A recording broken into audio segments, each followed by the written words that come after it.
বাজার স্কুলে ইসরায়েলি হামলায় নিহতদের দেহাবশেষ স্বজনদের কাছে হস্তান্তর করা হচ্ছে ওজনে মেপে।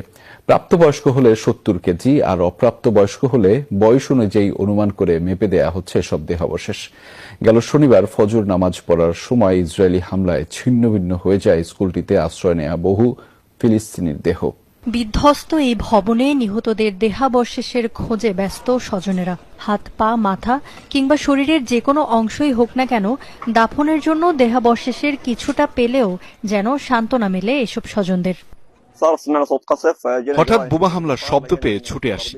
এসে দেখি আগুন ধরে গেছে পুরো ভবনে, অনেক স্থান ধসে পড়েছে। ভেতরে আমার ভাই ও স্ত্রী সন্তানকে ছিন্ন ভিন্ন অবস্থায় পাই। ভাতিজার ছিন্ন হয়ে যাওয়া মুখটা এখনো পাইনি, সেটাই খুঁজছি। 4 দিন আগে এই স্কুলে ইসরায়েলি বিমান হামলা হয়, যাতে প্রাণ যায় শতাধিক ফিলিস্তিনির। নিরাপদ মনে করে ওই স্কুলটিতে আশ্রয় নিয়েছিলেন বহু মানুষ।